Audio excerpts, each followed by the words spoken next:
Assalamualaikum warahmatullahi wabarakatuh. Selamat pagi pemirsa. Halo Angel, selamat pagi. Selamat pagi Kevin, selamat pagi pemirsa. Wah, sudah hari Kamis nih ya. Semoga hal-hal positif, baik dan manis ya. Amin. Yang terjadi pada hari ini tentu saja. Manis dan juga menyala seperti baju kamu hari ini menyala sekali Angel. Betul, warna pink ini semoga membawa kebaikan juga bagi kita. Dan tentunya selain 3 informasi yang sudah hadir bersama kita, kami juga hadir dalam beragam informasi menarik lain dari dalam dan luar negeri. Tentu saja bersama kami, saya Angelika Devagau. Dan saya Kevin Pakan. Inilah Lintas iNews Pagi selengkapnya.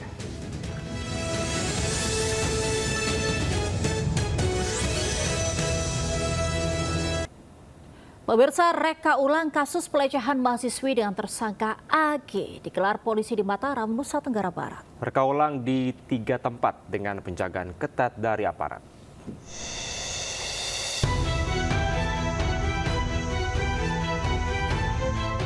Tersangka kasus pelecehan seksual terhadap mahasiswi di Mataram, AG, dihadirkan polisi saat reka ulang adegan. Di tengah penjagaan ketat petugas, ia diminta memperagakan aksi pelecehan yang dilakukan kepada korbannya.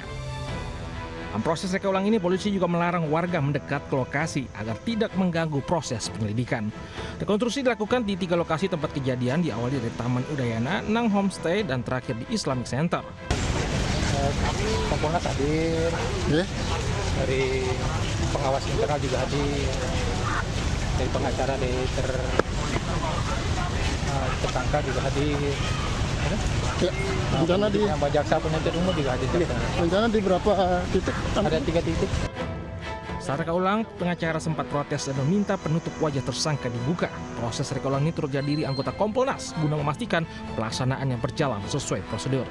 Dari Mataram, Harik Harsidi, iNews. Pemirsa, dalam kurun waktu 5 minggu, polisi mengungkap 10 kasus judi online yang melibatkan selebgram di Bali. Ya, mereka bertugas mempromosikan situs judol yang dikendalikan bandar di luar negeri.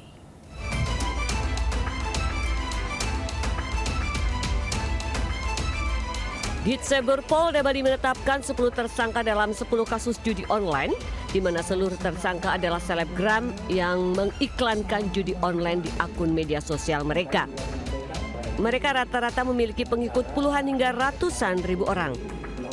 Saat ditangkap, polisi mendapati akun media sosial mereka mempromosikan 10 hingga 15 situs judi online yang tersebar di dunia maya. Para tersangka memperoleh bayaran dengan sistem gaji mulai dari 500 hingga 80 juta rupiah per bulan.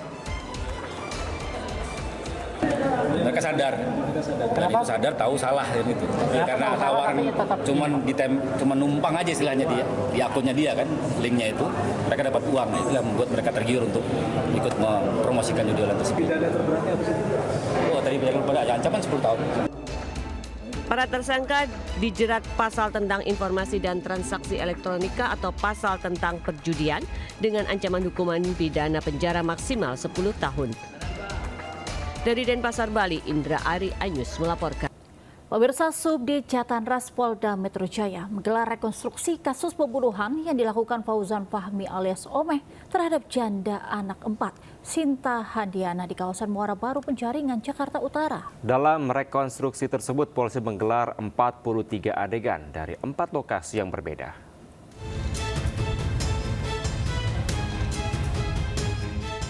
Polisi menggelar rekonstruksi kasus pembunuhan wanita tanpa kepala dengan tersangka FF di Penjaringan, Muara Baru, Jakarta Utara. Adegan diawali dengan pertemuan tersangka dan korban di Hotel Aceh Besar, kawasan Muara Karang. Usai memadu kasih, FF mengajak korban ke rumahnya di kawasan Muara Baru. Namun saat tiba di tangga menuju rumah, keduanya terlibat cekcok hingga korban melontarkan ucapan yang membuat tersangka sakit hati. Saat itulah, FF tak dapat lagi menahan emosi dan mencekik korban hingga tewas. Pelaku kemudian menyeret korban ke kamar mandi di ujung gang untuk memisahkan kepala korban. Rekonstruksi berlanjut ke adegan saat FF membawa jenazah korban dengan karung hingga membuangnya di danau dekat SPBU Pelabuhan Muara Baru, Penjaringan, Jakarta Utara.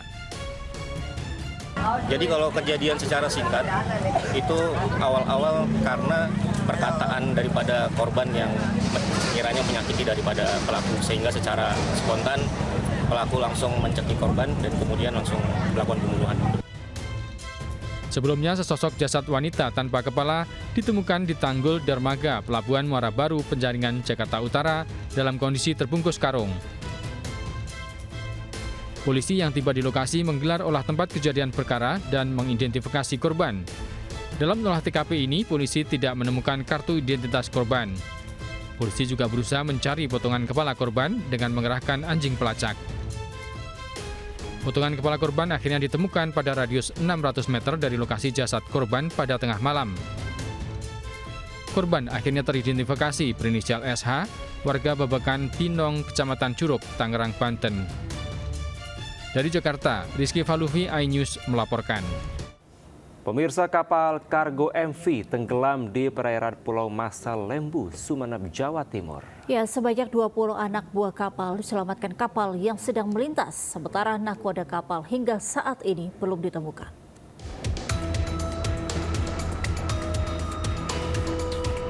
Puluhan anak buah kapal kargo MV Batera Mega dievakuasi setelah kapal yang mereka awaki karam di perairan Pulau Karamian, Masa Lembu, Sumeneb, Jawa Timur.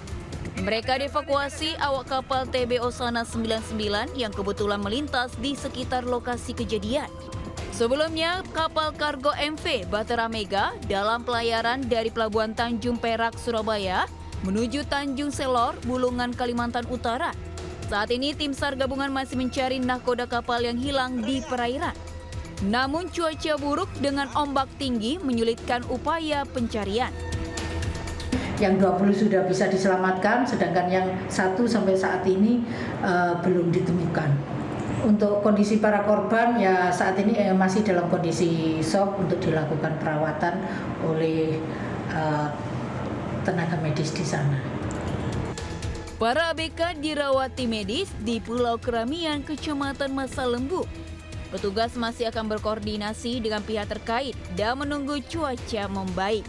Dari Sumeneb, Jawa Timur, Faris Purnama, iNews melaporkan. Pemirsa, akibat tanggul jebol, banjir bandang terjang permukiman di Semarang, Jawa Tengah. Sementara di Jember, banjir bandang juga terjang Sungai Kemiri. Monggo Pak Tentara, Pak Polisi, monggo bantuane iki penting wargane Pak, monggo. Banjir bandang menerjang permukiman warga di Desa Ngerapah, Bayu Biru, Kabupaten Semarang akibat jebolnya tanggul Sungai Klegung. Insiden ini menyebabkan 2 warga terluka dan puluhan rumah mengalami kerusakan dan terendam banjir hingga kedalaman 1,5 meter. Banjir juga menyebabkan akses jalan terputus. Derasnya arus air membuat petugas yang mengevakuasi warga harus menggunakan tali.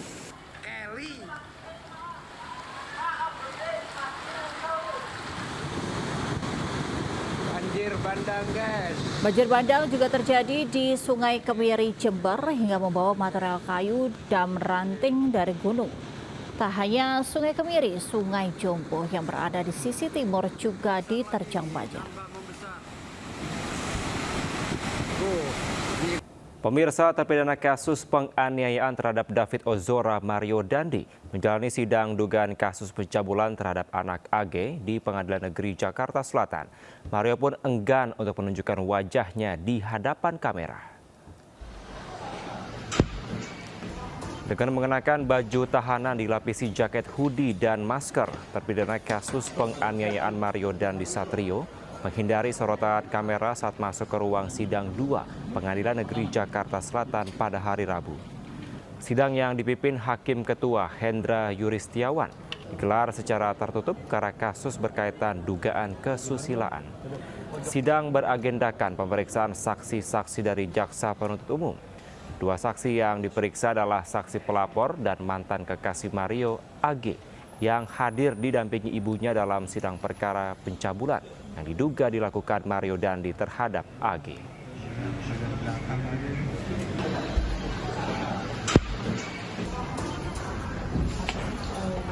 Selain Gibran, Ketua Umum Palang Merah Indonesia Yusuf Kala juga berkunjung dan memberi bantuan kepada korban kebakaran di Kemayoran, Jakarta Pusat. Dalam kunjungannya ini, Yusuf Kala menyempatkan diri berbincang dengan korban kebakaran yang berada di pengungsian, menanyakan sejumlah hal yang menjadi kebutuhan para pengungsi. Wakil Presiden ke-10 dan ke-12 ini menawarkan kepada warga untuk pindah ke rumah susun. Sejumlah warga pun menyambut baik tawaran JK tersebut. JK membagikan sejumlah bantuan seperti popok bayi, perlengkapan mandi, hingga alat tulis untuk anak-anak. Sebelumnya, kebakaran yang terjadi di permukiman padat penduduk di Kemayoran ini mengakibatkan 200 rumah hangus dan membuat 600 kepala keluarga atau 1.800 jiwa kehilangan tempat tinggal.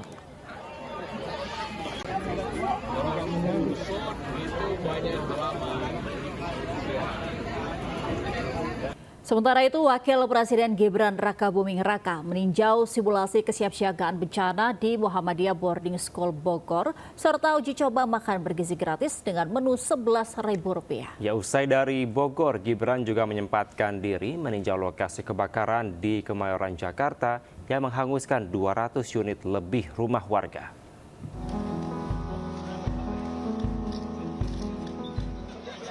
Wakil Presiden Gibran Rakabuming Raka mengunjungi Muhammadiyah Boarding School Bogor, Jawa Barat didampingi Menko PMK Muhadjir Effendi dan PJ Gubernur Jawa Barat Bayi Mahmudin serta pejabat setempat.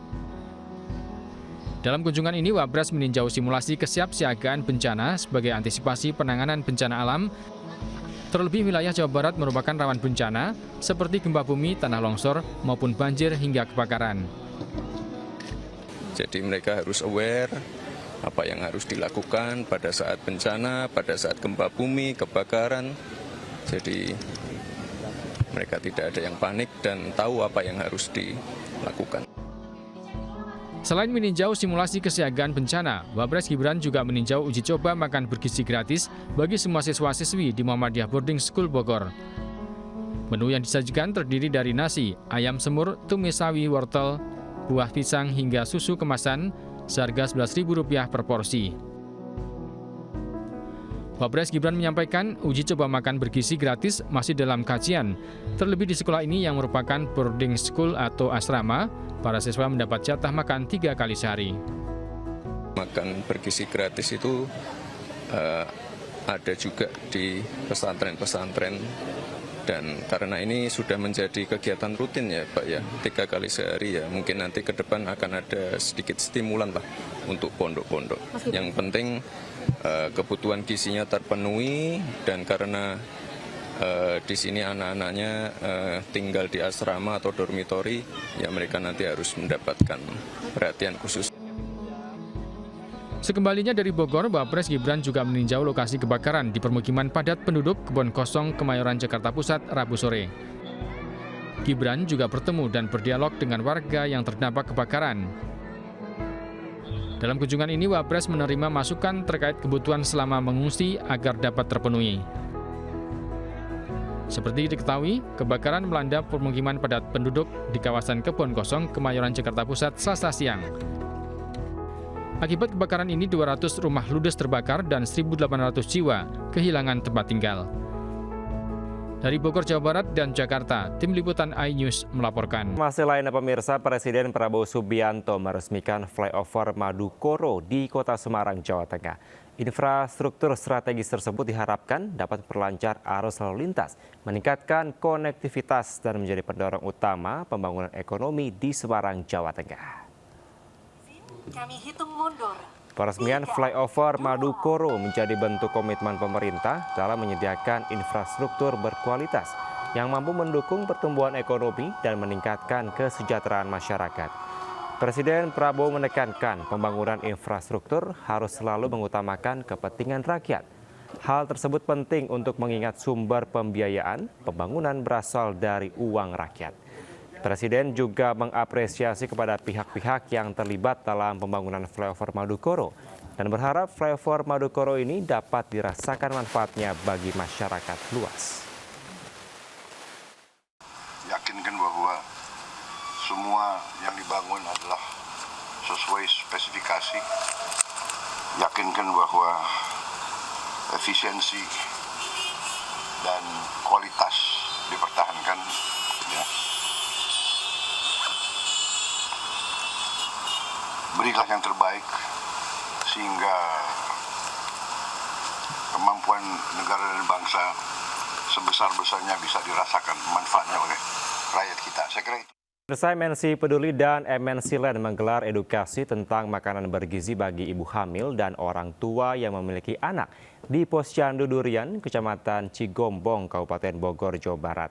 Hal tersebut sebagai bentuk kepedulian terhadap tumbuh kembang anak untuk generasi cerdas anak bangsa.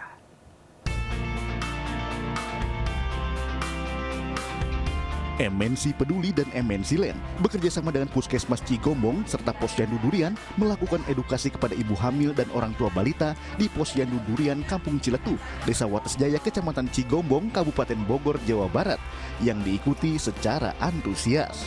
Edukasi dan peran orang tua sangat penting untuk memastikan tumbuh kembang anak dalam memberikan asupan makanan yang bergizi. Selain itu, MNC Peduli juga memberikan makanan tambahan, yakni ikan lele yang memiliki kandungan gizi yang baik untuk anak. Jadi saya tahu makanan yang untuk anak di bawah 2 tahun apa, proteinnya apa, kandungannya apa.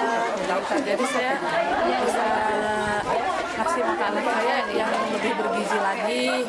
Terima kasih atas kontribusinya berupa bantuan lele, alhamdulillah, dan alhamdulillah juga tadi dari pihak Puskesmas memberikan edukasi tentang KIA, kesehatan ibu dan anak. Kegiatan positif tersebut mendapat dukungan penuh dari Puskesmas Cigombong yang ingin warganya lebih memperhatikan asupan gizi balitanya. Alhamdulillah ya, saya sangat mengapresiasi sekali kegiatan dari MNC di Posyandu Durian ini. Masyarakat juga sangat antusias, masyarakat juga lebih mengerti lagi dengan gizi-gizi yang harus dipenuhi terhadap balitanya. Dengan edukasi tersebut, para orang tua semakin sadar pentingnya menjaga asupan makanan bergizi bagi anak demi tumbuh kembang menjadi generasi cerdas anak bangsa. Dari Bogor, Jawa Barat, Andi Firmansyah, iNews melaporkan. Pemerintah Pemprov DKI Jakarta melalui Dinas Ketenagakerjaan, Transmigrasi dan Energi resmi menaikkan upah minimum Provinsi UMP Jakarta 2025. Hal ini disampaikan Hari Nugroho, Kadis Naker Transki saat konferensi pers di Balai Kota Jakarta Rabu malam. Mewakili PJ Gubernur DKI Teguh Setiabudi, Kepala Dinas Tenaga Kerja dan Transmigrasi Hari Nugroho mengatakan kenaikan UMP DKI Jakarta sebesar 6,5% mengacu pada Peraturan Menteri Ketenagakerjaan 16 tahun 2024. Dengan kenaikan ini, UMP Jakarta 2025 akan naik Rp329.380 atau menjadi Rp5.396.760. Diharapkan upah minimum provinsi dan upah minimum kabupaten kota UMK bisa ditetapkan sebelum 25 Desember pekan depan.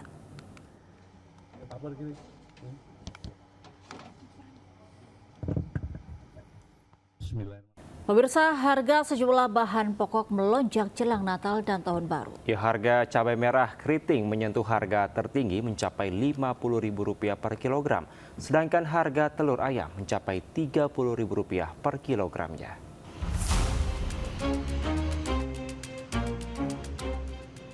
Menjelang hari Natal dan Tahun Baru, sejumlah harga bahan pangan pokok melambung. Seperti di Pasar Johar Baru, Jakarta Pusat.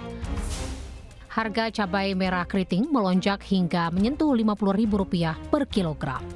Sebelumnya, harga cabai keriting berkisar Rp35.000 hingga Rp40.000 per kilogram. Namun, mulai Rabu, harga merangkak naik mencapai 50%. Harga telur ayam per kilogramnya juga naik, yang sebelumnya Rp25 hingga Rp27.000, kini Rp30.000 per kilogram. Diduga, tingginya harga bahan pokok saat ini karena faktor cuaca, sehingga petani gagal panen. Naiknya harga bahan pokok dikeluhkan para pembeli. Jeruk-jerukan, jeruk peres itu udah mulai naik langka, dari 15 ke 20. Stoknya kayaknya aman, cuma ya mungkin menipis sih karena naik karena cuaca juga. Hujan. Mengurangi. Jadi yang penting-penting aja yang dibeli. Yang penting-penting dibeli, di stok di kulkas gitu. Takutnya besok-besok naik lagi. Naik lagi, iya nyimpan aja di kulkas. Pemerintah diminta turun tangan menstabilkan harga kebutuhan bahan pokok saat ini agar tidak berlanjut hingga tahun depan. Dari Jakarta, Muhammad Zulhilmi dan Di Bernadi, Anyus melaporkan. Kita ke informasi olahraga pemirsa, Timnas Indonesia menggelar latihan terakhir di Stadion Sriwedari Surakarta menjelang kontra Laos di ASEAN Cup 2024. Ya, kemenangan menjadi harga mutlak pasukan Sinteyong demi menjaga asa lolos ke fase selanjutnya. Dan berikut laporan reporter Camar Hainda dari Stadion Sriwedari.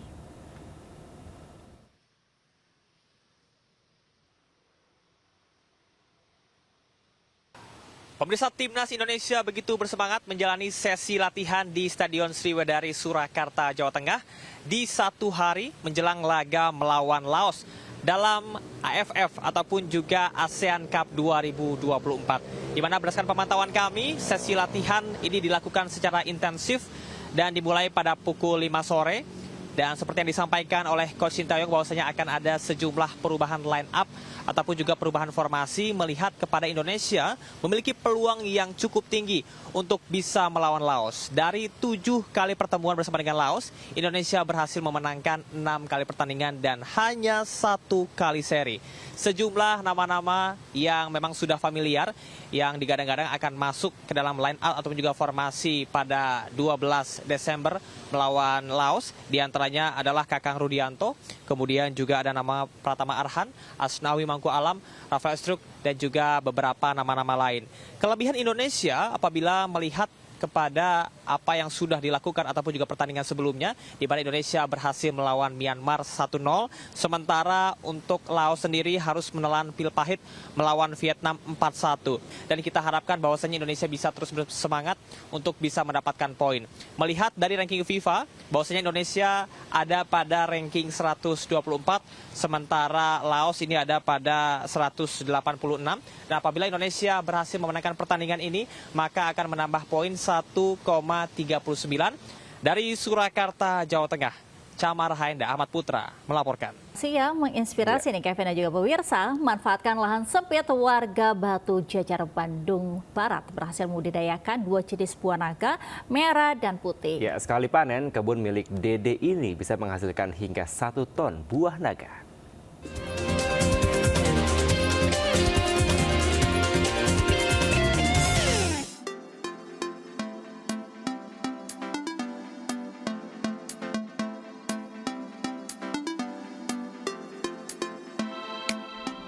Berukuran jumbo, lebat, berwarna merah dan putih dengan rasa manis dan segar, inilah kebun buah naga milik Dede Makmun, warga kampung Babakan Pari, Desa Batu Jajar Timur, Bandung Barat, Jawa Barat. Berada di lahan sekitar 210 meter, Dede mulai membudidayakan buah naga sejak tahun 2013. Saat itu buah naga yang ia tanam memang belum banyak. Namun kini Dede berhasil membudidayakan 100 pohon buah naga, di mana setiap pohon mampu menghasilkan sekitar 100 buah naga dengan harga jual Rp15.000 per kilogram. Dalam sekali musim panen, kebun Dede mampu menghasilkan 1 ton buah naga. Pengunjung yang datang pun bisa langsung memetik dan merasakan buah naga. Sedangkan bagi yang ingin menanam buah naga di rumah, juga tersedia bibit sekaligus diedukasi cara pemeliharaannya. Kalau metik langsung kan kita diajarin bagaimana cara metiknya, bagaimana cara mengambilnya gitu kan. Bisa coba langsung di kebun, itu yang lebih nikmat, Pak. Antusias pengunjung alhamdulillah ini sampai kewalahan bila mana sudah merah-merah gini, sudah banyak pesanan-pesanan yang masuk ke kami. Kalau misalkan udah kami buka ini 2 hari udah habis. Dalam setahun, buah naga ini bisa panen 2 kali. Sedangkan perawatannya tergolong mudah. Meski dikelilingi rumput liar, tidak mengganggu pertumbuhan pohon. Dari Bandung Barat, Jawa Barat, Yuwono Wahyu, Ainis melaporkan. Alumni SMA Taruna Nusantara Angkatan 5 menggelar acara Gerak Jalan Sinergi Pirikan 5 atau SPL 2024 di halte Transjakarta Bundaran HI. Sebagai salah satu bentuk kolaborasi, MNC Capital Indonesia turut hadir sebagai mitra media dalam acara ini. MNC Capital terus bersinergi dengan berbagai pihak dalam rangka mempercepat pembangunan menuju Indonesia Emas tahun 2045. Salah satu bentuk sinergi yang dilakukan adalah dengan menjadi sponsor acara Gerak Jalan Sinergi Pirikan 5 alumni SMA Taruna Nusantara Angkatan 5 yang dipelopori Menteri Koordinator Bidang Infrastruktur dan Pembangunan Kewilayahan Agus Harimurti Yudhoyono. Dengan kolaborasi ini diharapkan dapat membuka peluang dari lintas profesi dan sektor dengan putra-putri terbaik bangsa yang tergabung dalam ikatan alumni untuk membawa perubahan positif bagi negara. Ya, tentunya kita bangga kalau semakin hari semakin banyak fasilitas transportasi publik yang maju dan modern dan benar-benar membantu masyarakat dalam mobilitas. Ini juga penting untuk ekonomi kita. MNC Capital, kita akan terus mensupport pembangunan Indonesia ya, terutama untuk inklusi keuangan, karena kita punya banyak macam perusahaan di industri keuangan, terutama juga digital payment, dan kita akan terus berkolaborasi dan bersinergi dengan semuanya untuk membangun Indonesia menuju Indonesia Emas 2045. Acara yang juga untuk memperingati 30 tahun angkatan kelima SMA Taruna Nusantara ini dihadiri lebih dari 100 alumni yang aktif dari berbagai sektor seperti pemerintahan, TNI Polri, swasta dan organisasi non-profit yang bertujuan mempererat solidaritas serta menciptakan kolaborasi strategis dalam mendukung program pemerintah. Dari Jakarta, Anggita Maura, Tri Julianti, iNews melaporkan. Viral di media sosial, ribuan ikan naik ke daratan di Pantai Teluk Penyu, Cilacap, Jawa Tengah. Kemunculan ikan jenis shiro ini menjadi rebutan warga di sekitar pantai.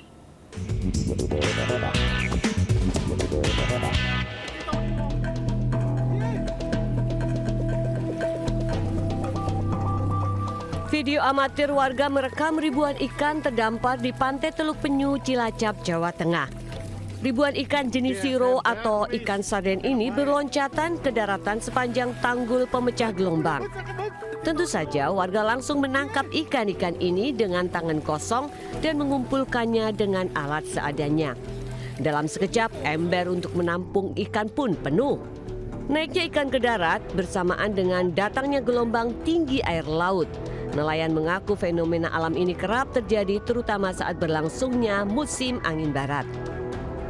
Di Pantai Teluk Penyu ini baru pertama kali atau sering, Mas?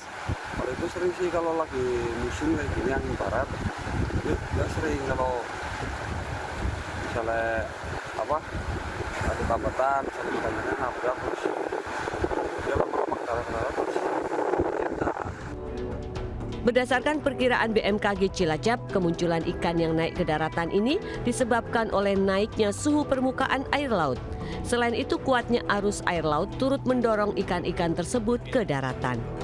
Dari Cilacap, Jawa Tengah, Heri Susanto, iNews melaporkan. Peristiwa tadi sekaligus menutup Lintas Sains pagi hari ini. Dan pemirsa, berita-berita tadi juga dapat Anda baca selengkapnya melalui portal okezone.com. Dan sesaat lagi Anda bisa menyaksikan serangkaian peristiwa lainnya di program Jurnal Lintas iNews Pagi bersama rekan Anita Dewi. Saya Kevin Pakan. Dan saya Jelika Deva Gam, pamit undur diri. Selamat pagi, selamat beraktivitas. Wassalamualaikum warahmatullahi wabarakatuh.